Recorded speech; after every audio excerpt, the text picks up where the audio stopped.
Good evening and a very warm welcome on Smart Entrepreneurship Decoded on Transcontinental Times. Amazing how time has passed. We are nearly in our 40th episode. I never thought it would go along so for such a duration and over so many weeks. Every week we've had an interesting guest. Stories that need to be told. People who have worked or are working in all aspects of the entrepreneurial journey. Last week, we explored women entrepreneurship and a woman investor. And for those of us who observe them closely, it is remarkable how they, by default, work two shifts, one in the family and one at work all the time.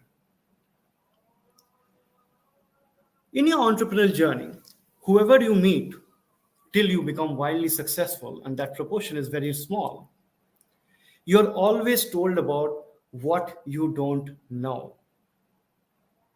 That's true because as an entrepreneur, unlike an employee in a company where you join a corporate and you get trained after your 15 years of education, you get trained to do a job over 6 to 8 weeks, and then you are given the lowest paying job. And there, with similarly educated, similarly aged people from a similar social background, if you do marginally well, you get a promotion, a pay hike, and you get the right to sit in the canteen and criticize the strategy of the company and crib about your boss. Cut to the chase and become an entrepreneur, and suddenly you are everything from president to peon. You need to think of strategy and things and words you never thought were important. Suddenly, your employees are sitting in the canteen and bitching about you. And there are mentors and guides trying to tell you what to do. And almost everybody is telling you what you don't know. Now, here's a challenge. And this is what we are going to explore tonight with a very accomplished individual. And the question is, how do people learn? Think about it. If you have to constantly learn and teach yourself to be a lifelong learner, which is what I think makes a person successful, how do you learn? Do you learn by reading? Then you should have gone to what an IIT and IIM. Do you learn in a classroom? Then again, you should have excelled. And I know even twins going to the same classroom with the same friends, same teacher, and same mentors and guides and same family, same society turn out different. Do you learn by watching others do it? Then don't you think the other 10 players around Ronaldo and Messi should be able to learn how to play as well as them? Do you learn by doing it yourself? Then how come you make the same mistake all the time? How come Virendra Sehwag gets out of the same shot, or recently Kohli? The very definition of a mistake is something that you know is wrong and has happened before. Or do you learn by watching others make the same mistakes? But if you learn from watching others, how come your life is having the same issues as your parents? How come you've turned out almost alike? So learning is a very complex subject. Everybody learns in their own way. Most people don't know how they learn. Most people don't know why they learn. Most people talk about corporate jargon that failure teaches you. Yes, failure teaches you how to fail. Only success teaches you how to succeed. So I thought, since I'm not an authority on the subject, let's call somebody who's a learning facilitator. So tonight, it's my great pleasure to have Srividya Nagaraju, who's an international TEDx speaker, a learning facilitator, and we'll pick her brain to find out how people learn. Welcome, Srividya. Thank you so much. Thank you. Thank you for having me on this show, Nalin. Okay, so Srividya, what is a learning facilitator's job? What is it that you do that people seek you out for? As at a young age, learning is different. You're being taught. Actually, you don't learn. Somebody teaches you what you're supposed to do, more than what you're supposed to do, what you're not supposed to do. As kids, we hear more of don't from our parents, or as parents, we use more of don'ts with the children. But as adults, at this phase, the learning has a different meaning. You don't like somebody teaching you, and you don't need also somebody teaching you. but learning is important. I only facilitate. That's why I'm not even a teacher, trainer. I only facilitate the learning. So what do? We need our experiences, as you were in the introduction. How do we learn? There are various methods of learning. You already kind of covered it. But if I have to sum it up, we learn from the experience, whether our own experience or someone else's experience. In both we learn. We learn in anything. So how we have to bring that experience. That's my role. I facilitate that experience, and the learning comes out. Who wants to learn what? It's not that I teach them, you should learn this, you should learn this. And why learning is important, when you were introducing, what came to my mind, which is what keeps me going in learning, is a great which I learned in my young age from my father, is Swadhyaya Pravachanavyam na Pramaditavyam. A Sanskrit Upanishad Vakya, which means Swadhyaya, self-learning, and teaching others. Both, we should never stop. It's so strong. It says you should never stop it. It's not even that you should keep doing. Never stop it. So that is what has kept me going. And you were saying, do you learn from books? Do we learn from methods? Yes. It is not about which is a right. What works for each individual. Customization, right? That's true. Well said. Well said. But we'll come to the Vedic and the learning from the past scriptures, etc., in a moment. But before that, I just want to ask you something. Since you work with a lot of leaders, I do as well, and I particularly explored the topic of midlife crisis in one of my books. One thing I find in successful leaders is that their reference group, the people they go to for advice or to bounce ideas off, is very strong, and they tend to be lifelong learners. Versus, I won't call them average people, I'll say just other people in normal life who tend to be open to learning when only adversity strikes. Is that your experience as well?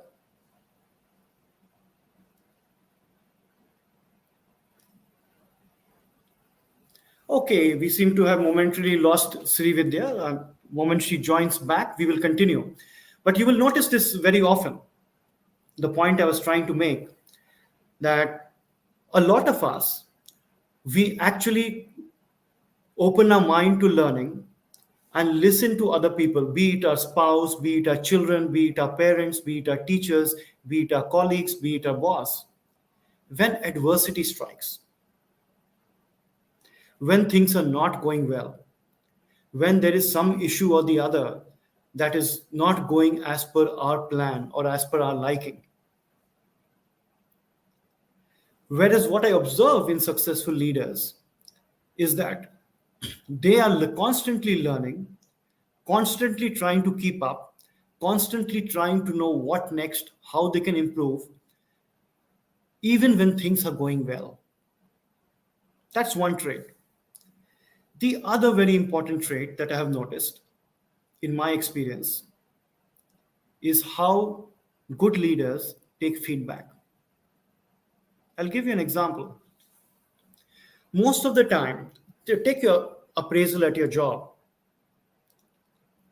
or any other kind of feedback somebody's trying to give you. Moment people start by giving you that feedback, moment your boss or your colleague or your spouse or anybody starts giving you feedback,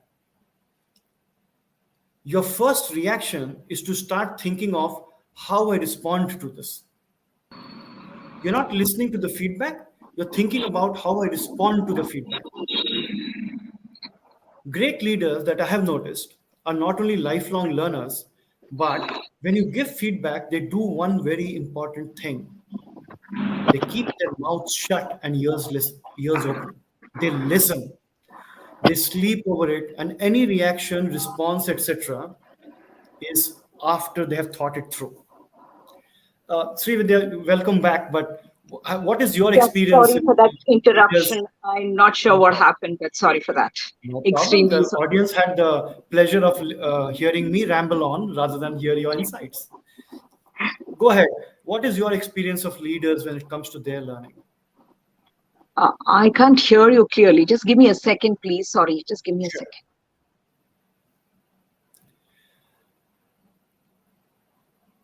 Okay, now Srividya is joining us from the IT capital of Bangalore, and a lot of people in Bangalore like to believe that it is the IT capital of the world. But look, they can't even get the internet right. And if you've ever been there and driven on the roads, you will also have many other things, including spinal injuries, etc. Roads in Bangalore are closest to the moon if you've ever watched it through a telescope. Welcome back, Srividya. Can you hear me Yes, now? yes, I can hear you clearly. So, your thoughts on how leaders continuously learn and the way they take feedback?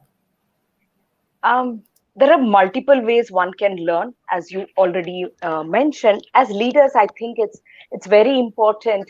One of the things probably I learned from a mentor of mine. You know the role of mentors in learning is so important. They'll tell you what you're supposed to learn and what you don't need to learn. Is that can I add learning as a goal? When I set my annual goals on different aspects of life, one thing I've learned to add learning as a goal itself. I have various learnings what I want to do this year, whether it's a skill or behavior or anything I want to learn.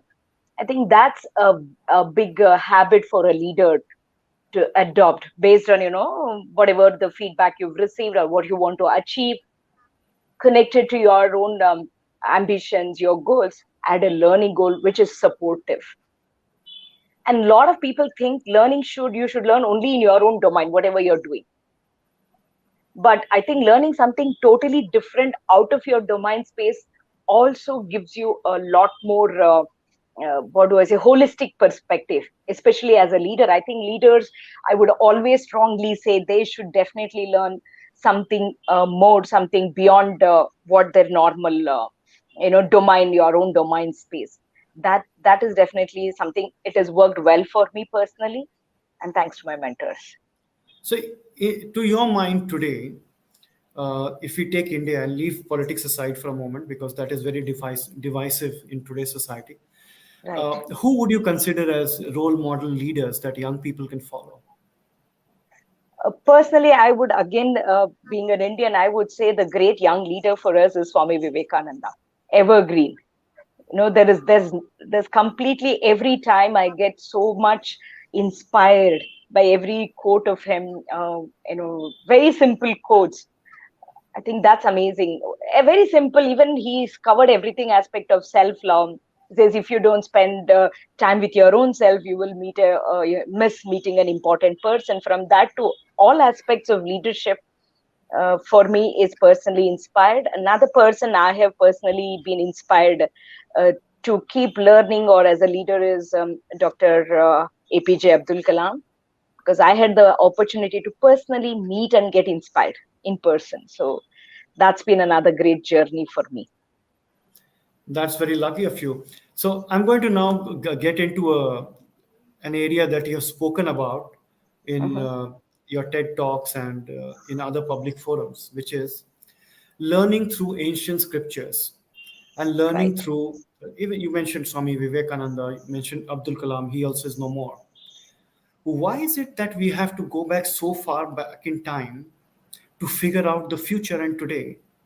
Why aren't there people today that can tell us what to do? Why do we have to go back 5,000 years to the Mahabharata? Very interesting question, Nalin. I don't think we have to, there is nothing that we have to go back or we have to, the learning has to come from everywhere. We also definitely learn from today, right? But somebody who's tried it, tested, proven is there, why can't we refer that? So it's more that than you have to do this or you have to do that. It's important you learn all aspects. Some really wisdom when it is already available. It's easy to refer and learn and implement rather than you trying to learn on your own, explore, saves your time, saves your energy, all that, right? So it's more So, that, and of course, that doesn't stop us learning from what's happening today. Definitely, both are equally important. so let me be a little provocative and take it a step further.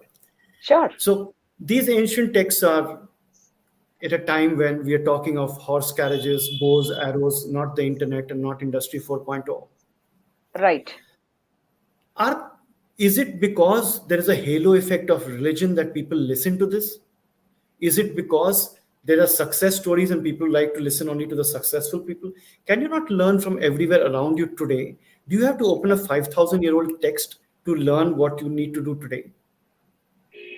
I mean, partially, I said it's not that we have to. We can definitely learn from even today or back then. As I said, something which is easy, referred, proven, you would always refer, right? Why do we even still go back to our dictionaries which were created way back? Because it's there, you have something ready to refer. And why do people listen? One thing what I realized while I've been doing this, we all grow up with listening to stories, right, which is from our history. From each our country has our own history, and we grow up listening to those stories. So as at this phase, at the professional phase, if we can connect those stories and bring the learning to today's world, what I realized is people connect both at emotional level and intellectual level, which means learnings become holistic. You've grown up with some stories and you say, wow, same story, but I'm going to look at it totally differently now, and I'm going to learn, and I'm going to connect back to today's frameworks, our leadership frameworks, our management or life frameworks. That's the advantage.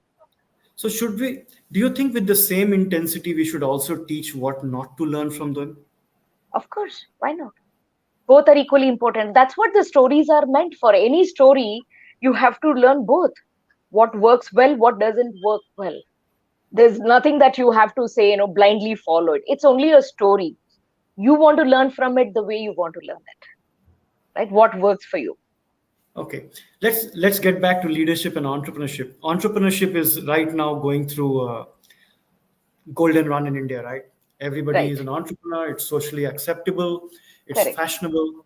We could argue about the shallowness of it all and all that, but let's just give it its moment in the sun. So many young people Right. are exploring entrepreneurship. By default, it means becoming the leader, even if you have two employees, becoming the leader in your workspace. And So even for if you're these a young people, solopreneur like me, I am both. I'm a leader for myself, and as you said, we do everything. true, absolutely, absolutely. So for these young entrepreneurs, even they're not even millennials, they're Gen Z and beyond. Mhm. What are the kind of things you think, the skills that they really need in this modern world? Um, there are multiple skills, but let's get into the basic. The confidence building in themselves. They have all the required knowledge or the skill, or if they don't have also, it doesn't take time for them to pick it up. But what I see is a confidence level. From I've worked with various age groups, from young school kids to the senior leaders. So I think confidence again it has a different format, a different phase of life. One of the challenge what I see is many people, we all want to impress everyone. See, we like to please everyone, professionally or personally. I think that comes from whatever our cultural upbringing for different reasons. But if we can get out of that and start expressing ourselves, we are not here to impress, but we are here to express ourselves. Many people, what I have, they have ideas, but they hesitate to go and express, or they need help. I think this is most important for young entrepreneurs, that when you need help, seeking help is a strength and not a weakness. So before going to other skills, the mindset of open mind to seek help and open mind to offer help. When you help someone else, you end up learning, and it will definitely help you back in some way or the other. You and I know it very well. So this expressing themselves openly, to seek help, offer help, or you have an idea, you have a question to ask, any platform or anywhere, this is the first primary mindset. And second skill is a little bit of discipline, because you have to drive your own self. So that's a second, some kind of discipline. Discipline doesn't mean that you have to get up at 5 o'clock or do this or that, but bring in some consistency in your own behavior, while you be agile and flexible. But some amount of discipline does help, and these are the basic mindset. And be open to receive from everywhere. You have no idea. And then of course networking comes for, it is the most important skill for anyone today, not only entrepreneur, even in corporate world. Or gone are those days, especially having gone go global. And why did you and I are together here? Thanks to our network than anything else, right? Whether it's social media or any form of network, is that's how we get connected. And till today, all my business has come only through my network. I haven't done a cold call. True, true. One important word you mentioned there is consistency. As a leader, it is so important to be consistent so that people know what to expect, where your lines are, where your boundaries are, what your value system is, etc. So that's an important point you made there. I'm going to Right. go a step back into your own personal journey. You were Mm-hmm. in corporate life Yes. uh, till, I would guess, when we spoke earlier, till about 8, 10 years ago. Right. What sparked within you to become a coach, a speaker, etc.? Because you probably were not this in corporate. You spent 10, 15 years in corporate life. That 16 tends to years. dull and dumb people down, doesn't make Right. them flourish and flower. So, what was that tipping point for you? I've spent 16 years in the corporate world, my work life. To some extent, I would say it happened when I was in the financial operations, doing managerial roles, managing all the operations. Uh, all of a sudden, there was one need, because of a local training manager had some issues, so I had to pitch in temporarily for for some one small assignment, incidentally. And I did that, and that went well. Everyone liked, I enjoyed. So that took one journey where, for some time, I moved within the same organization, worked in learning and development team. On the other side, I have been working as a volunteer counselor in an organization, in an as a volunteer counselor. There in that organization, we used to go to schools to teach kids on adolescent management, or train police force on public perception and communication. I was volunteering on that, and I enjoyed. Everybody liked it. And then when I was doing my IAM management course, a lot of reflection happened, and I think various these experiences made me realize this is my passion, working with people. So I learn, I develop, I help people learn. That's what it kind of a realization. Due to, I mean, life gave me that realization. I didn't go in search of it, but life was very nice to me, I would say. And it gave me that experience, and I realized, and then I finally chose to uh, develop my skills, and which I continue to do, and chose this So, area. you mentioned earlier that when you coach people and you teach, help people, you learn yourself, which is very true. One Absolutely. one best way to learn and remain up to date is to be a teacher, because you have to Correct. always have all the right knowledge, etc., and the right tools. So let's probe that for a moment. I saw that social media picture, a very inspiring picture of you training the policeman on Right. sensitivity, empathy, etc. I think those kind of topics. What did you learn about their life from that session? I've been working with this police force for quite a few years. Here and there, they keep inviting me for various skills. Working with them, I think that made me think how their life, day to day life, is so challenging.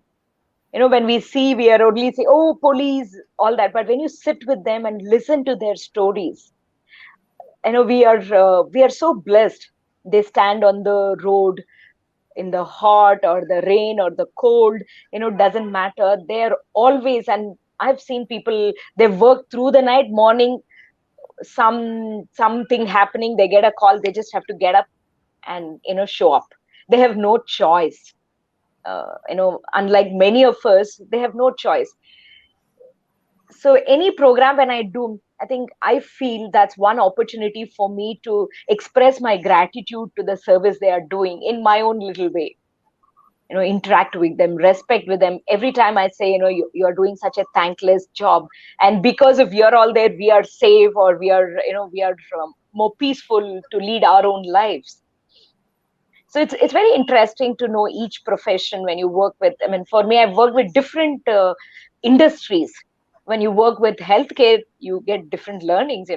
my God, we talk about, oh, I can't, I've seen some youngsters say, when I wear formals, I can't work. Why should we wear formals? Why should we do this?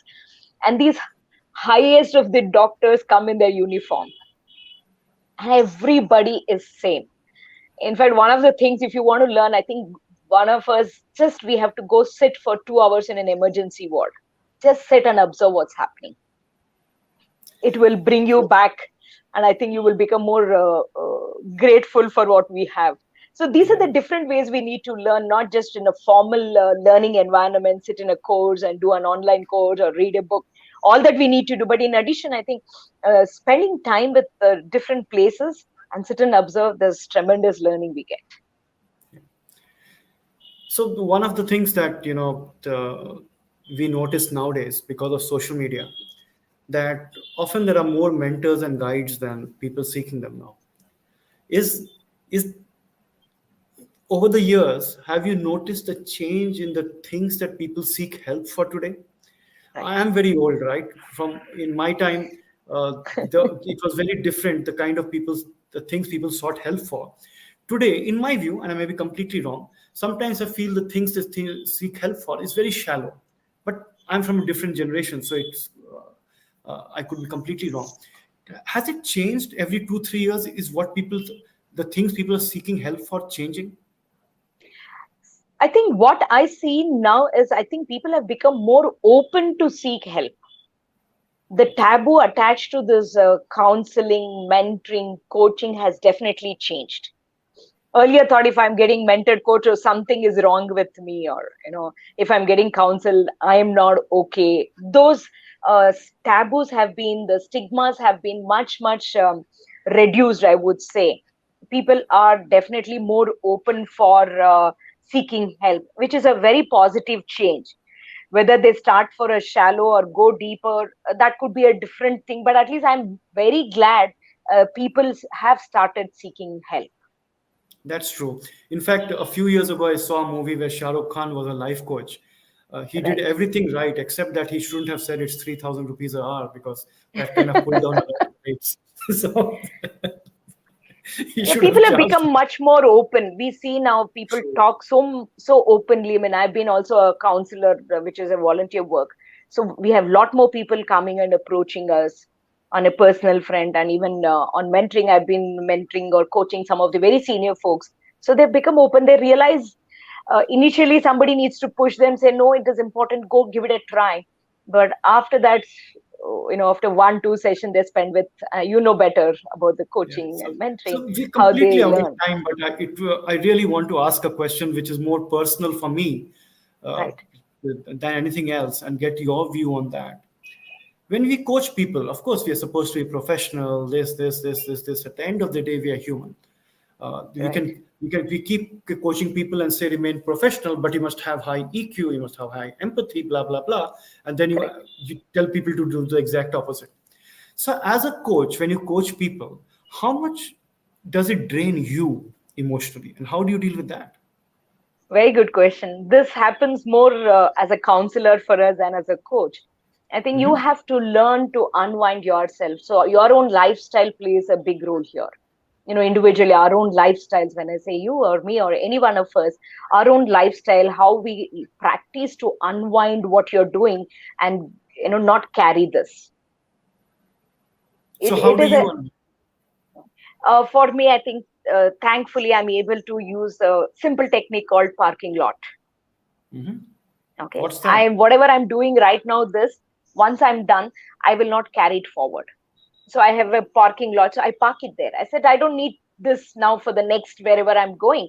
Like your vehicle, you have to park it in a safe place, because you come back and take it when you need it. You can't, just because you have a vehicle doesn't mean you can carry it all around, right? So parking lot is one of the simple techniques one can follow mentally, or sometimes initially you can create a folder or a small book called parking lot, and you just park it there and say, this I will open it when the next need comes, because I have to shift my gear to other aspect, other roles of my life. That's one simple technique I can share with the interest of time, but our own lifestyle makes a huge difference. I will definitely take you up on that and try to see how I can apply that. Although I would argue my 10-story parking lot is quite full right now, but I would love to. It has been an absolute delight, Srividya, to meet you again and chat with you. For all our viewers, I have met Srividya way back in 1998-99 when we were working in the same company, and when my team unearthed her based on that picture of her training Bangalore policemen. When we reconnected, then we realized that 23, 24 years ago, we had worked together. Absolute delight to see your progress, to see you in this wonderful way of helping people. I have watched your TEDx videos. I watched the one in the US about Shakti. It was absolutely brilliant. I wish you all the best. Thank you for Thank you. giving It's a us your time. privilege to come back and reconnect, Nalin. Thank you so much. I thoroughly enjoyed it. Thank you. Thank you, Srividya. All the best. Have a good night. Thank you. Bye-bye.